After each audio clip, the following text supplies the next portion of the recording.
Bonjour à tous et bienvenue pour cette deuxième conférence de la troisième édition de Virtual Livre.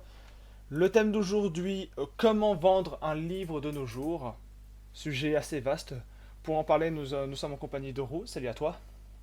Salut, Est-ce que tu pourrais te, bonsoir tout le monde. est-ce que tu pourrais te présenter pour ceux qui te connaîtraient pas en dehors de ton travail de technicien au sein de Virtual Livre? Bien évidemment, moi c'est Auro. Je suis bien évidemment administrateur technique ici sur Virtualivre, mais je ne fais pas que ça. Je tiens depuis 3 ans la chaîne Nico Roseland, qui est une chaîne que je tiens avec ma petite amie, qui fait plus des reprises de chansons elle, mais moi j'ai un format qui s'appelle Page de pub, qu'on présente tous les deux, qui est une plongée dans le monde de la publicité. Et justement, c'est en tant que vulgarisateur marketing que je vais faire ces conférences. D'accord. Je vais prévenir tout de suite avec un petit message. Les propos que je vais tenir dans cette conférence n'engagent que moi. Elles n'engagent pas le staff de Virtualivre ou quoi que ce soit. Elles sont de mon propre fait, de ma propre responsabilité. Et comme je suis que vulgarisateur dans le domaine du marketing et que je n'ai pas la prétention de tout connaître et partant du principe que je m'enrichis en apprenant, je serai ravi d'échanger avec vous après des questions du maître de conférence. Je te rends d'ailleurs la parole. Très bien. Déjà, première question, car tu viens d'expliquer que du coup, tu es quelqu'un qui se- s'intéresse beaucoup à la publicité. Et à partir de quel moment tu t'es intéressé particulièrement au marketing littéraire? Je, j'ai commencé à m'intéresser à ce sujet lorsque j'ai commencé à chercher tous les sujets possibles et imaginables, tous les sujets qui pourraient faire une bonne émission pour Page de Pub, parce que je me limite à aucun sujet. Et j'ai trouvé que le marketing littéraire, comme c'est un type de marketing qui est assez euh, particulier, dans le sens où il y a des façons de communiquer qui sont pas celles qu'on emploie de manière euh, de manière classique. C'est pas sur des canaux marketing classiques que l'on fait que l'on market un livre. J'ai trouvé que c'était très intéressant à traiter, assez dur à traiter dans une émission classique, mais enfin, c'est pour ça d'ailleurs que je fais cette conférence. D'accord. Et depuis le moment où tu t'es intéressé au marketing littéraire, comment tu perçois l'évolution de ce même marketing? C'est une très bonne question. Faut savoir que je suis remonté un peu dans le temps pour voir un peu comment était l'évolution du marketing et j'ai remarqué que que beaucoup de moyens de communiquer sont apparus, beaucoup de moyens de communiquer actuels, pardon, sont apparus avec Internet et les réseaux sociaux, mais qu'au final, ça n'a pas tant changé que ça. J'y reviendrai plus tard lors d'une, comment dire, d'une question, lors d'une autre question D'une que m'a question, posée Taiki. d'une question littéraire, ouais. Voilà. Mais je me suis rendu compte que d'ailleurs, avant Internet, il y avait une communication qui était très classique. Il y avait les émissions littéraires, ça j'aurai l'occasion de m'apesantir un petit peu plus. Les émissions littéraires à la radio ou à la télé, ou l'affichage, par exemple, l'affichage dans les gares, dans les arrêts de bus, et tout ça. Donc je vous parle d'un temps avant Internet. Mhm. Précise bien. Euh, voilà. Euh, Années 70-80. Notamment, du coup, les émissions littéraires, il y en a eu pas mal.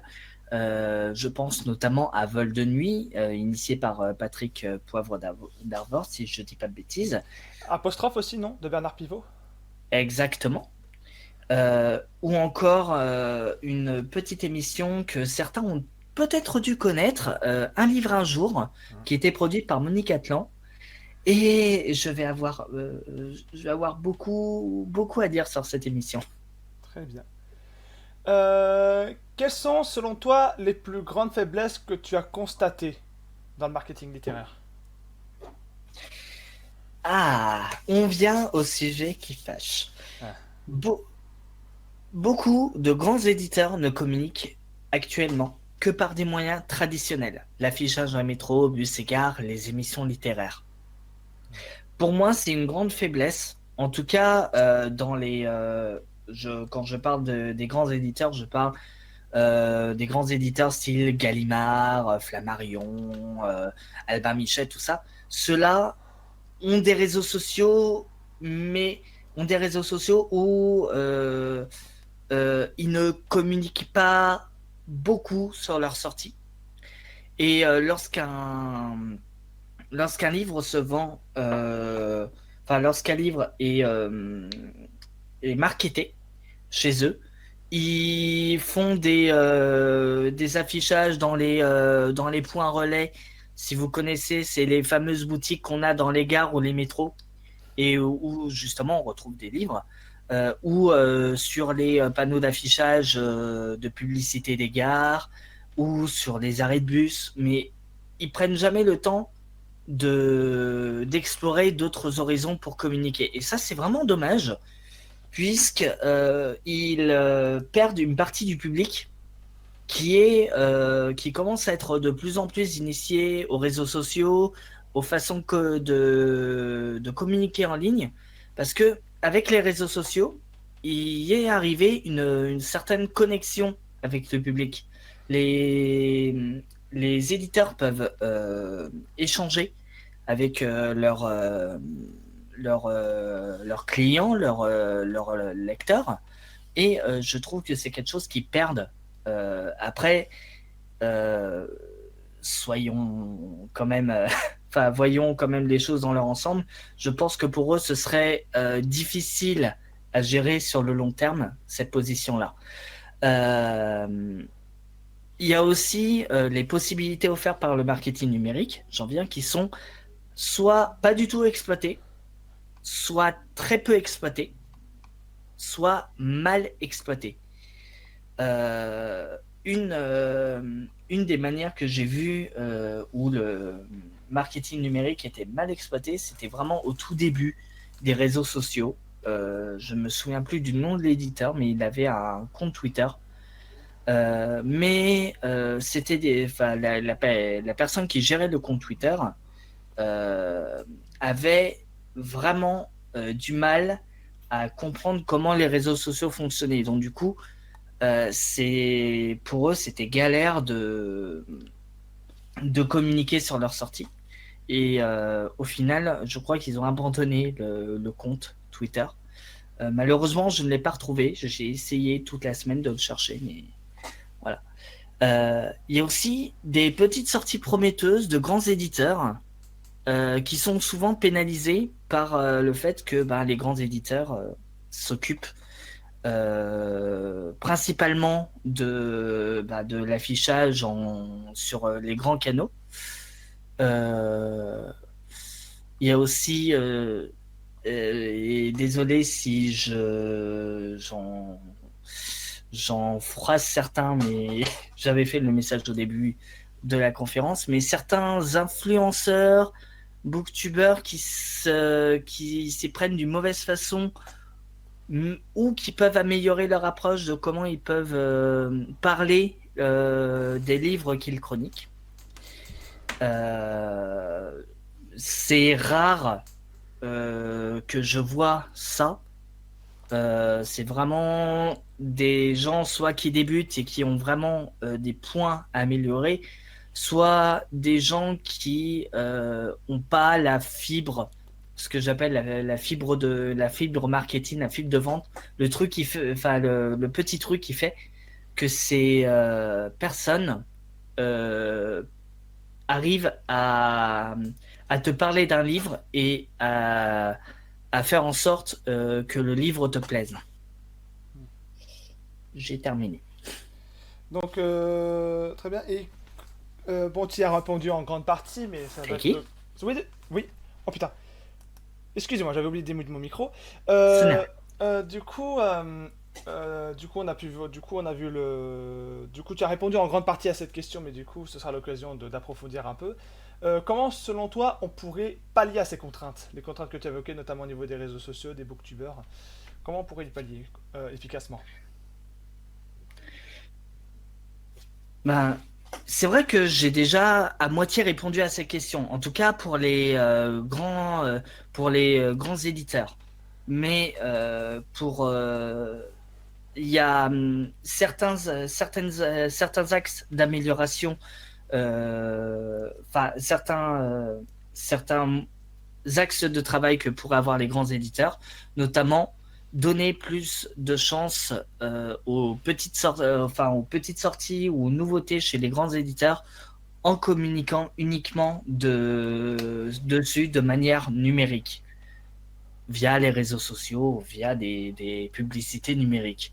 Ça minimiserait, selon moi, les pertes si le livre se vend pas. Cette technique s'applique pas forcément aux petits éditeurs parce que eux misent déjà sur ces canaux de toute manière pour vendre des livres. Je ne sais pas s'il y a des éditeurs parmi nous, mais je serais ravi d'avoir leur point de vue dessus lors des questions du public. Euh, Aussi, au niveau des grands éditeurs, euh, je vais dire ça de manière très péjorative, mais qui se donnent les moyens de communiquer autrement que par les canaux classiques que j'ai déjà évoqués plus tôt.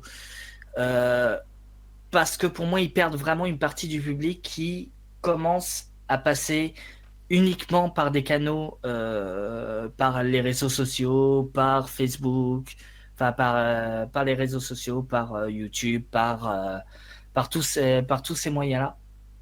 Et du coup, ils perdent une partie de leur public qui s'informe sur les sorties uniquement de manière numérique. Certains me diront, il y a déjà les sites web qui existent. Oui, mais ça ne fait pas tout, selon moi. Euh, Au niveau des influenceurs, des booktubers, euh, je ne vise, je ne vise pas forcément eux de manière très péjorative.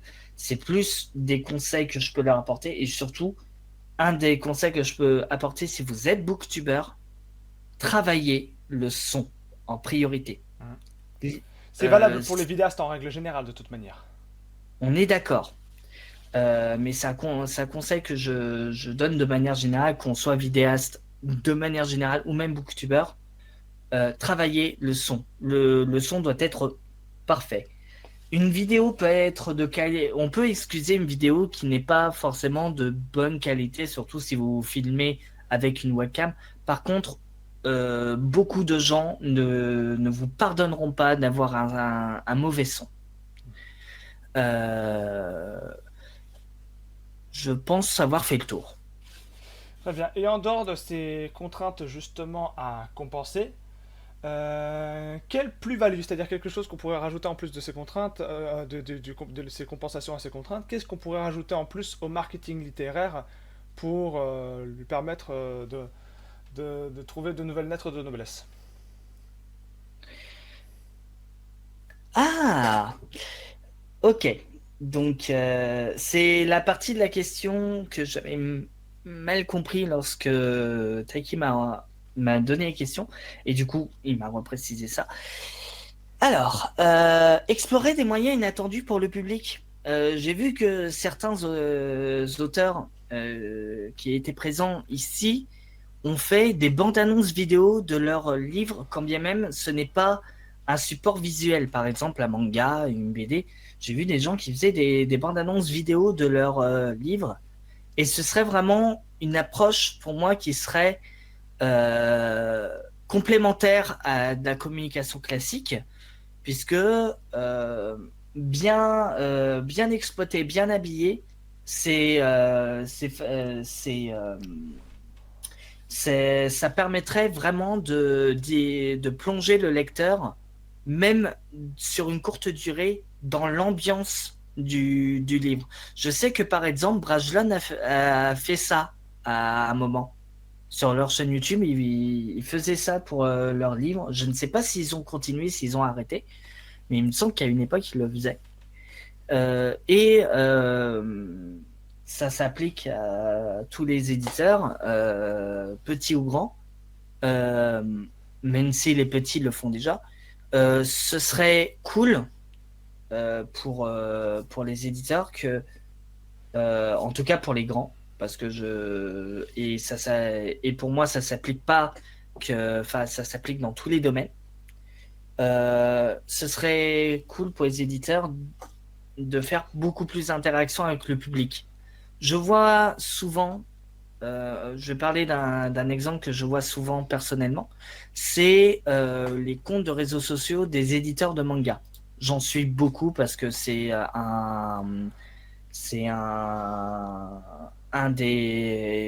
une des littératures que j'apprécie le plus. Et lorsque je check lorsque je vois de temps en temps les comptes Twitter des éditeurs que je suis, je vois très peu de d'interaction avec le public. Je vois juste des posts en mode voilà nos sorties et je vois très peu d'interaction. C'est vraiment dommage parce que c'est quelque chose qui apporte une plus-value et un sentiment de proximité entre éditeur et lecteur. Et c'est vraiment quelque chose que je retrouve ici, justement. Parce que le dernier le dernier conseil que j'avais donné, c'était d'innover, tout simplement. Et d'innover sur les façons de communiquer, trouver de nouveaux moyens pour aller chercher des publics qui ne sont pas forcément sensibles à la littérature ou qui ne lisent pas tant que ça. Faire appel au community management pour faire appel aux néophytes. C'est à peu près ça. Très bien.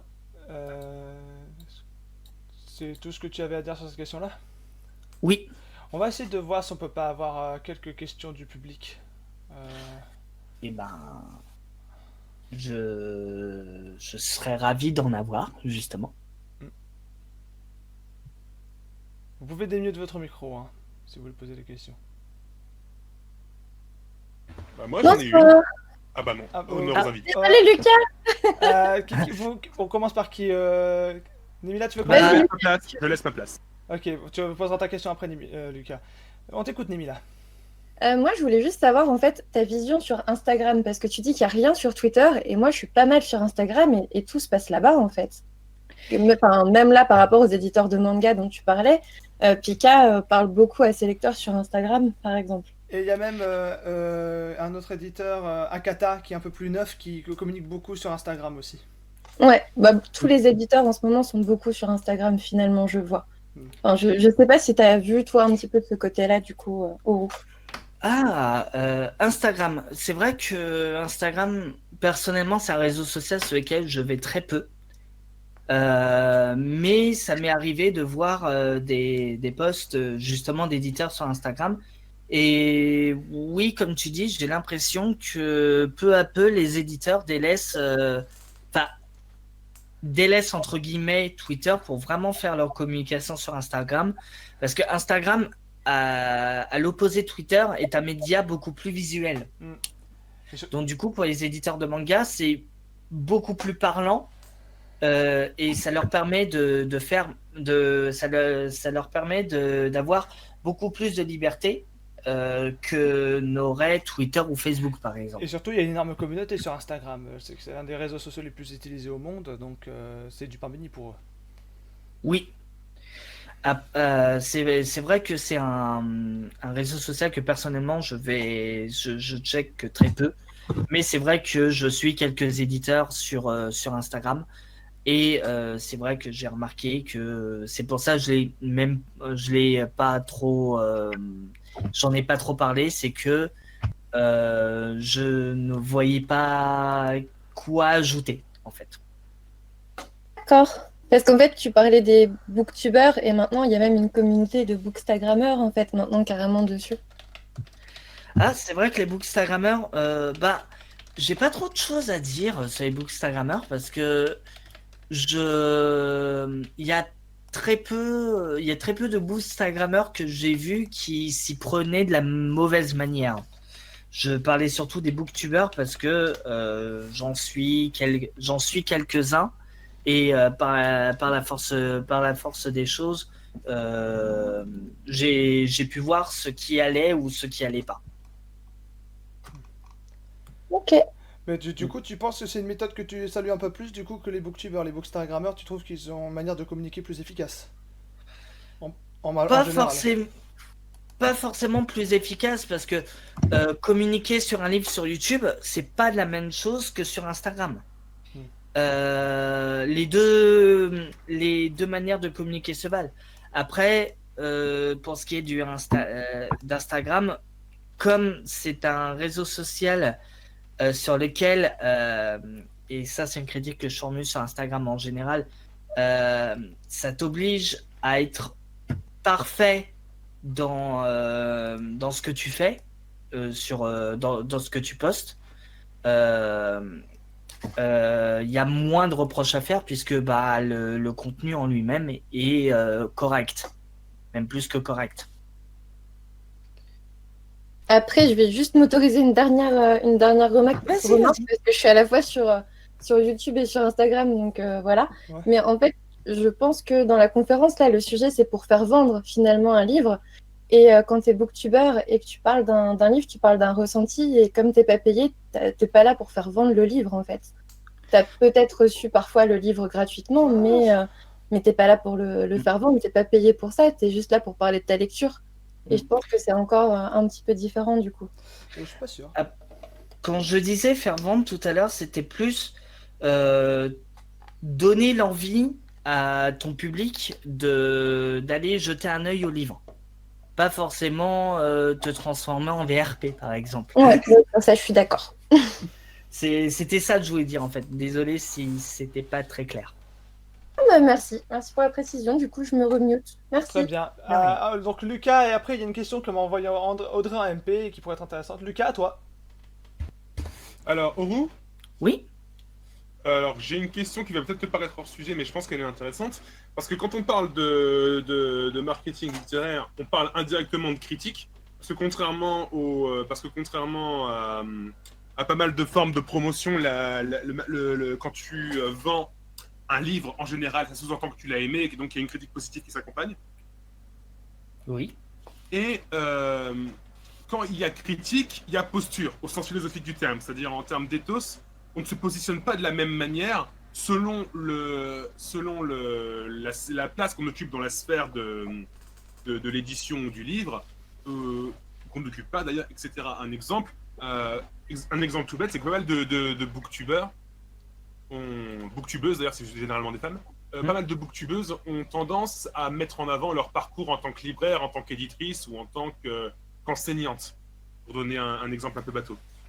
Oui. Par rapport à l'éthos, donc, quelle place tu lui donnes dans le marketing tel que tu le conçois? C'est une question qui me paraît pas hors sujet, en fait. Puisque... désolé, j'ai eu un... Voilà, j'ai eu un petit souci que j'ai réglé. C'est une excellente question. Malheureusement, je ne vois pas comment y répondre, mon cher Lucas. Disons, est-ce qu'il y a des postures qui te paraissent dépassées, par exemple? Est-ce qu'il y a des postures qui te paraîtraient vieillottes, poussiéreuses? Est-ce que quelqu'un... Ah, voilà, par exemple. dans ce sens-là, ok, je comprends mieux. De nos jours, c'est vrai que je suis très, très peu ce qui se fait, je vais dire, hors des réseaux sociaux. Enfin, hors des réseaux sociaux, hors de la télévision, puisqu'il reste très peu, malheureusement, d'émissions littéraires. J'en parlais tout à l'heure. Tu parlais d'un jour un livre. Je parlais d'un jour un livre qui, par exemple, en termes en termes de qui est selon moi la pire façon de vendre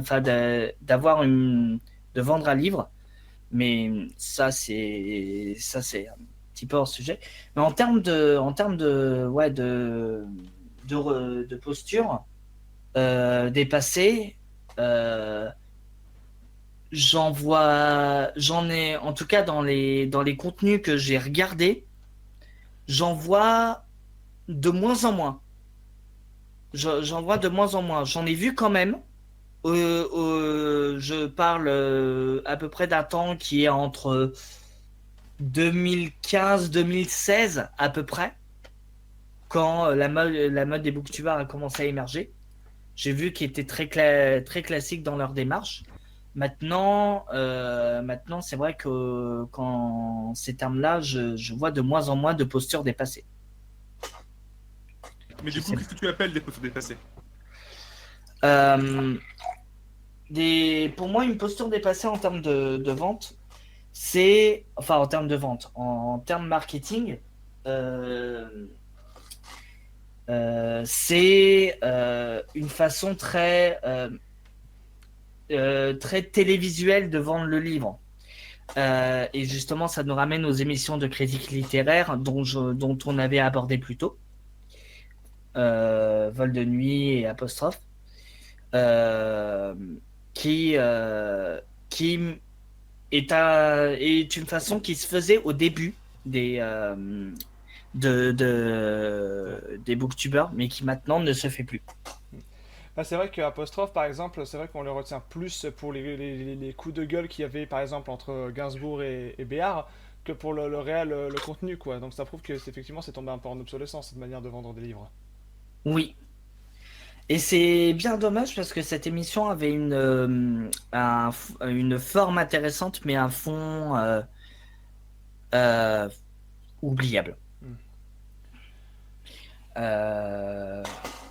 Je sais pas si j'ai bien répondu à ta question, Lucas. Ce serait un sujet qui serait vraiment sympa de développer, sachant que je prévois de faire je prévois justement dans ma liste de sujets de parler du marketing littéraire. Donc je pense que ça aurait sa place pour développer dans l'émission. Mais je sais pas si j'ai bien répondu à ta question, malheureusement. En partie, mais on va pas foncer là-dessus, c'est un sujet extrêmement vaste. Ouais. On aura l'occasion d'en reparler. Une question de Audrey qui me l'a envoyé en message privé car elle a des petits soucis techniques. Alors, bonsoir, j'aimerais savoir comment créer cette interaction avec le public. Je suis autrice et néophyte en matière de réseaux sociaux. J'utilise Facebook et c'est vrai que je ne sais pas comment susciter les commentaires / conversations. Entre parenthèses, contrairement à quand je suis en salon littéraire et que je peux parler face à face au lecteur. C'est vrai que du coup, certains auteurs néophytes peuvent avoir des complications à utiliser les réseaux sociaux, à faire du community management efficace, car ils sont plus aptes à l'exercice du salon littéraire. C'est vrai. Voilà. C'est vrai. Comment on pourrait créer cette interaction avec le public de la part d'une autrice néophyte? Ah, c'est une excellente question. Justement, c'est le genre de question qui me met la banane aux lèvres parce que ça me permet de justement mettre en pratique mes talents. Pour te répondre, Audrey, je pense, en tout cas moi de mon point de vue, je demanderai d'ailleurs le point de vue de Taiki sur la question, puisque lui est plus dans la communication. Mais je pense que de mon point de vue, en tant qu'auteur indépendant, communiquer sur son actualité en termes de sortie permet justement d'enclencher un dialogue avec le public et justement après tout le monde n'est pas comme tout le monde n'a pas la fibre communicante, tout le monde n'est pas forcément apte à l'exercice comme on en parlait comme tu l'as dit, Et c'est vrai que pour des gens qui sont rompus à l'exercice des salons, qui aiment bien parler de leur livre en face à face ou dans le cadre d'un salon virtuel comme Virtual Livre en ligne sur un serveur Discord, c'est vrai que ce n'est pas la même chose. Mais justement, comment on Euh, fait? Parce que c'était ça la question. Voilà. De quoi? La question c'est comment on fait? Parce que voilà, elle me répond. Du coup, as-tu des astuces? Voilà. Alors, les astuces que je pourrais donner, enfin, au débeauté comme ça, il m'en vient très peu. J'ai parlé justement de communiquer sur tes sorties, comment dire, sur tes sorties. Euh, euh, je, je réfléchis en même temps que je parle, donc du coup Prends ton temps. ça me concentre, enfin ça me déconcentre un minimum. Euh, Oui. donc oui, déjà communiquer sur les sorties. Après, Taiki, je sais pas si toi de ton côté, comme tu es communicant, tu as aussi des conseils à donner. Bah moi de mon côté, alors c'est vrai que je m'intéresse un peu au community management, mais c'est vrai que c'est surtout au niveau des marques, hein, tu sais, Interflora, Netflix, les fameux community management qui savent créer de l'interaction avec le public. Après, adapter Oui. ça au domaine littéraire, c'est vrai que c'est pas forcément un exercice facile, mais c'est vrai que, par exemple, un truc tout con, hein, mais qui est fait régulièrement sur ce serveur-là, c'est communiquer justement avec des gifs pour parler de de l'état du moment, en termes de l'état psychologique du moment. Quand on utilise quand on est content, mais on est quelqu'un qui lève le bras en criant ouais, enfin voilà. Il y a ce genre de méthode-là qu'utilisent beaucoup de community managers et qui est un peu dans l'air du temps, qui est un peu dans le vent, qui peut être pas mal. Alors ça fait un peu suivre la mouvance, mais est-ce que c'est pas quelque chose à faire Mm. c'est pas quelque chose à tenter justement comme on dit, est-ce que la fin je ne justifierai pas les moyens? C'est compliqué parce que je sors pour la première fois de mon rôle de maître conférencier, donc c'est un peu déstabilisant. Ah, je- c'est vrai, mais je te demande quand même Bien sûr, enfin, je demande pas au maître de bien conférence, je sûr. demande au Après, communicant. après il y avait quelque chose, bon, malheureusement je tiens ce conseil d'un auteur qui est tombé pour mythomanie il y a peu. Ça peut être aussi quelque chose parce que ça peut créer de la proximité avec le public, montrer une photo de l'auteur en activité ou de parler de l'avancement de ses travaux. Ça peut être ça aussi. Ça permet de créer de la proximité envers l'auteur et ça peut apporter Mm. quelque chose. D'ailleurs, il y a des auteurs qui commencent à faire comme ça sur Facebook et sur Twitter. Ben justement, c'est justement par exemple une photo de clavier dire moi je suis actuellement en train d'écrire tel roman Mm. tout en restant vague. Faut pas non plus que ce soit du spoil parce que Non. si le projet avorte, ça fait passer l'auteur pour un con, ce serait un peu dommage. Mais essayer de quand tu dis de j'essaie de chercher les mots mais je Euh, m'attendais pas à ce que tu me demandes conseil. Mais c'était quelque chose que faisait Stéphane Bourgon aussi. Bon, malheureusement, c'est un mythomane et il s'avérait que la photo voilà. était fausse. Mais en gros, il disait moi en train d'écrire tel roman. Ça peut être quelque chose d'un événement passé. Ça peut être, si c'est un auteur qui a des années Mm. d'expérience derrière lui, ça peut être quelque chose qui est fait actuellement. Ça peut être quelque chose qui est prévu. Bah, justement, les présences Voilà. durant les salons du livre. Je serai présent à tel salon, venez me voir, etc. etc. Euh, Attends, impliquer le lecteur dans le processus. Ça peut être ça, ouais, ça peut impliquer dans le sens, parce que impliquer le lecteur dans le processus créatif, mais en gros, ça peut être ça, ouais. Ça peut être vraiment. Euh, c'est créer une proximité avec le public. Moi, c'est comme ça que je le vois, mais après, encore une fois, je suis moins habitué au marketing littéraire que toi, Oro. Donc après, c'est les conseils de C'est quelqu'un vrai. qui est intéressé par la communication générale, mais c'est ce Voilà. que je ferais. En règle Voilà. générale, moi, parce que je suis Bah, vidéaste sur ma chaîne personnelle, c'est ce que je fais. Je parle régulièrement de mon activité ouais. en cours, que je suis en train de faire tel script, que la vidéo est en cours, que actuellement bah, je me suis acheté tel jeu et que je prévois un Uzi dessus. Voilà, c'est un peu Uzi qui est une de mes séries, pour ceux qui ne savent pas. Et du Voilà. coup, voilà, c'est comme ça que je procède. Est-ce que on Ok. pourrait l'adapter au lecteur? C'est une idée que Alors, j'évoque. alors c'est là que je vais reprendre la main, Taiki. Vas-y. Toutes les idées que tu as évoquées, c'était celles dont je cherchais les mots, justement. Euh, je n'ai pas du tout utilisé mon ami pour qu'il puisse parler à ma place. Non, c'est faux. Non, mais c'est juste qu'on se connaît bien et qu'on est une association d'idées. Après, c'est vrai que toutes les méthodes que l'on a citées ne sont pas forcément applicables dans le domaine du marketing littéraire. Mais c'est vrai que juste, comme disait Taiki, poster un message en disant en train d'avancer mon projet de roman ou, euh, ou justement ça informer ses lecteurs de la présence à tel ou tel événement, c'est déjà un plus non négligeable et qui peut justement, justement faire en sorte que ton public puisse interagir avec toi. Exact. Après, voilà, toutes les méthodes sont bonnes à essayer. Enfin, toutes les méthodes que l'on a décrites là sont bonnes à essayer. À voir celle qui marche, celle qui marche pas. En fait, faut essayer de s'adapter à ces méthodes-là, essayer de voir quelles méthodes sont adaptées à soi, et au fur et à mesure, de tisser le fil d'Ariane, en gros. C'est ça. Je utilisais une expression. Moi, j'aimerais bien rebondir sur cette question parce que je trouve ça hyper intéressant. Donc, dans le sens, alors moi, en fait, je suis auteur-illustrateur indépendant et oui, je suis aussi beaucoup confronté à cette question de la communication avec ma communauté et tout ça, tatati, tatata.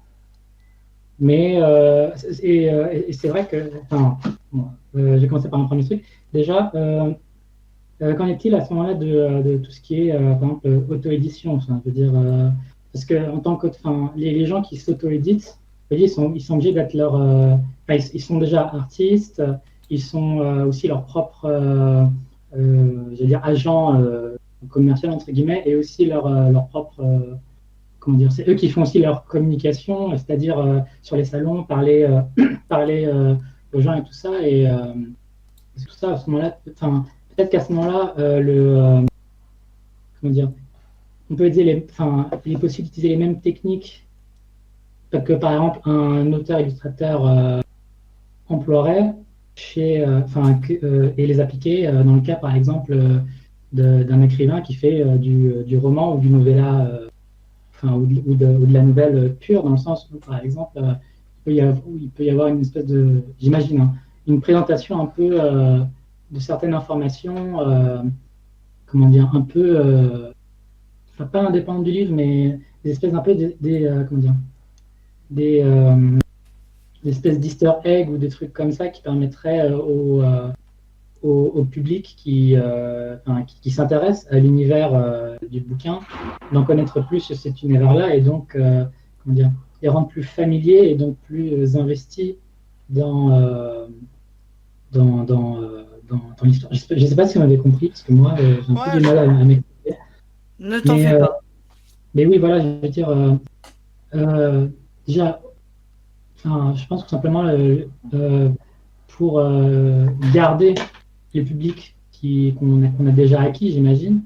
Ouais, je pense que le fait de les faire participer, de leur demander leur avis par rapport à tel ou tel acte de travail, tel ou tel chapitre, je sais pas, enfin j'imagine, ça peut être intéressant. Déjà pour avoir déjà ce que le public pense de l'histoire, mais aussi un peu la montée un peu sur mesure. Et là, on est vraiment dans une espèce de travail, j'allais dire, avec son public, quoi. Et donc oui, forcément, le public sera plus investi, et donc sera plus sensible justement au fait de répondre parce qu'il se sentira plus investi, quoi. Je vois. Il y a.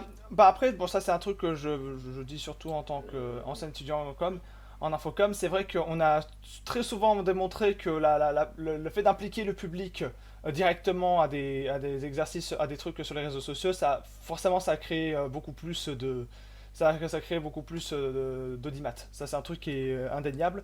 Et d'ailleurs, il y a beaucoup en tout cas, là je m'écarte un peu du domaine littéraire, mais il y a beaucoup de marques qui à l'époque faisaient beaucoup de sondages pour faire participer leur public, et ils ont arrêté uniquement parce qu'on s'est rendu compte que les sondages pouvaient être facilement truqués. Mais sinon, L'idée en soi était bonne, c'est juste qu'elle était mal appliquée. Alors après, Oui, mais dans le cadre, par exemple, d'une personne j'allais dire qui débute avec une communauté relativement petite, hein.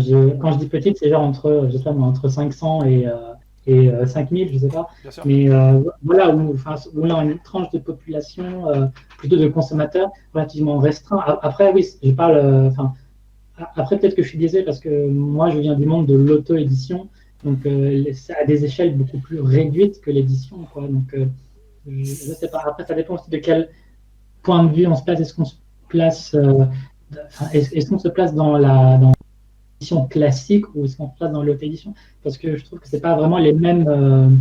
Enfin, même s'il y a des mêmes questions en fait sur la vente, c'est pas la même. Enfin, je trouve que c'est pas vraiment la même façon de vendre, quoi. Enfin, C'est vrai. C'est vrai que j'avais pas abordé dans mon exposé le cas de l'auto-édition parce que c'est vraiment un monde à part où l'auteur doit enchaîner toutes les casquettes. La casquette d'écrivain, certes, mais aussi la casquette d'éditeur, puisqu'il est son propre éditeur.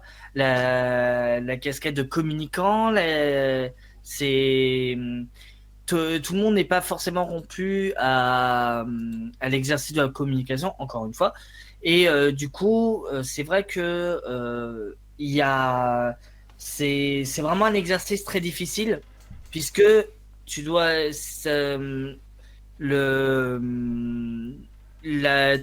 en fait, ta communauté peut être autant ton moteur que ce qui va peut être autant ton moteur que ce qui va te faire ralentir. Dans le sens où, et encore une fois, je rappelle que c'est mon point de vue, dans le sens où ça peut être vraiment la communauté peut être attentive, interagir avec toi, comme ça arrive très peu, mais ça arrive quand même, comme elle peut te décentre et te démotiver très rapidement. Oui, j'ai un peu du mal à comprendre. Enfin, là, je sais pas, c'était un peu hors sujet, mais c'est vrai que la plupart du temps, enfin, c'est vrai qu'il y a deux extrêmes dans les gens qui commentent. Il y a ceux qui disent que c'est génial, que c'est cool, que waouh, nanana. Et l'autre extrême, c'est effectivement les gens qui détestent. Mais à ce moment-là, dire dans le cadre. Enfin, là, je reviens sur l'auto-édition, hein, mais, parce que apparemment la question la question de base avait l'air d'être plus centrée sur quelque chose de plus petit que de l'édition à grande échelle. Mais c'est vrai que dans le cadre de l'auto-édition, l'extrême négatif est quand même relativement rare, quoi. Enfin, parce qu'il y a moins de haters, entre guillemets. C'est pour ça que j'ai dit c'est rare, mais ça existe. Oui, mais c'est vrai que dans le cas des auteurs qui s'auto-éditent, tous les moyens communiqués peuvent être bons à prendre. Et dans ce cas-là, est-ce que c'est plus, est-ce que c'est plus simple pour quelqu'un pour l'auto-édition de faire sa promotion, ou alors c'est plus simple de laisser une maison d'édition faire ça à notre place, quoi. Personnellement, je ne pense pas. Après, je ne sais pas s'il y a des auteurs auto-édités qui sont ici, qui pourraient apporter leur point de vue. À part toi, Bakadasu. Mais c'est vrai que pour moi personnellement, je pense que ça peut être très difficile pour les auteurs auto-édités de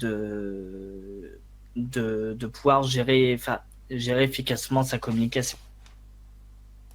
Dans le sens où ça sera trop restreint dans la zone de couverture, ou vraiment dans le fait d'avoir trop de casquettes à gérer au final. Un peu des deux, je pense. Mais encore une fois, ça reste que mon point de vue et mon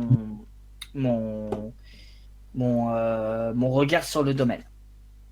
Parce que c'est quand même un phénomène qui prend de plus en plus d'ampleur, en fait, l'auto-édition, parce que c'est de plus en plus simple de sortir son propre livre. Enfin, c'est-à-dire ne pas passer par toutes les étapes un peu bon, on va dire ça, un peu chiante un peu de l'édition classique, quoi, parce que je veux dire là, ça le vend en poupe dans le sens où tiens, j'ai une idée, je sens un livre, je n'ai pas besoin de passer par une maison d'édition qui va me dire de changer ça et ça.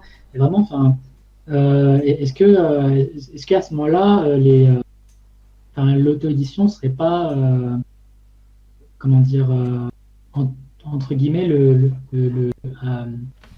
un futur marché qui va vraiment concurrencer plus tard, hein, les grandes maisons d'édition, sachant que, là j'ai fini ma question, quoi. Je voulais rajouter quelque chose, mais finalement. Bah après, non, je ne devrais pas donner mon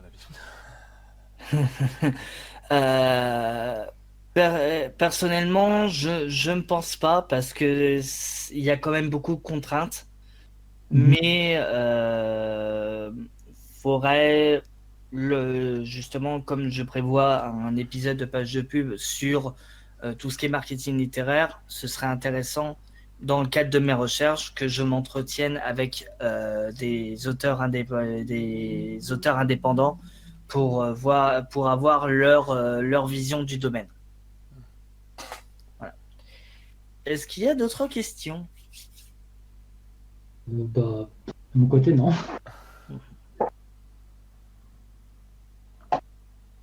Personne? N'hésitez pas, hein, je ne mords pas. En tout cas, pas encore. Petit coquin.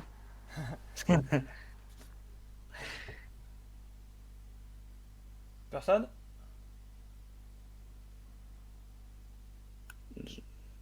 J'en ai pas la pression. Une fois, 2 fois, 3 fois. Bon. Bah du coup, on peut dire que, je suppose qu'on peut achever cette conférence. On peut achever cette conférence sur cette question. Est-ce que tu aurais un petit mot pour la fin, Roux? J'en aurais un. Gardez à l'esprit que tout ce que j'ai évoqué pendant cette conférence, c'est un point de vue optimiste. C'est-à-dire, j'ai pointé les défauts, mais au final, c'est un domaine du marketing qui est particulier, qui a ses failles, mais aussi ses points forts, et il n'y a pas une bonne façon de communiquer, mais il y en a plusieurs. Est-ce il faut trouver celle à laquelle on s'adapte? C'est bien ça? C'était ça, c'était ça ce que je voulais dire par là. D'accord. Eh ben écoutez, la conférence, c'est sur ces mots que s'achève notre conférence. Merci à tous d'y avoir assisté. Et du coup, on se dit à demain pour une seconde journée de la 3e édition de Virtual Livre et pour d'autres conférences enrichissantes. Bah, c'était super, merci beaucoup. Merci à vous Merci tous à d'avoir vous d'y avoir assisté. assisté. Merci beaucoup. Et pour tous les exposants qui sont encore là, je me permettrai un petit... Ouais, Ah oui. bravo. Effectivement. Voilà. Donc, demain, on reprend à 14h, donc... Enfin, même si... Attends, est-ce qu'il y a une conférence avant 14h demain, Taiki? Avant 14h, non, j'étais obligé de planifier à 14h parce que elle avait pas d'autre créneau. Désolé. D'accord. Donc, Enfin, samedi à 14h, c'est la première conférence, après il y a celle à 20h30, 22h. d'accord. Ok, ben... Du coup, Bah. je vais vous laisser parce que je commence à fatiguer un petit peu, je vous le cache pas. Je repasse demain. Salut. Ouais.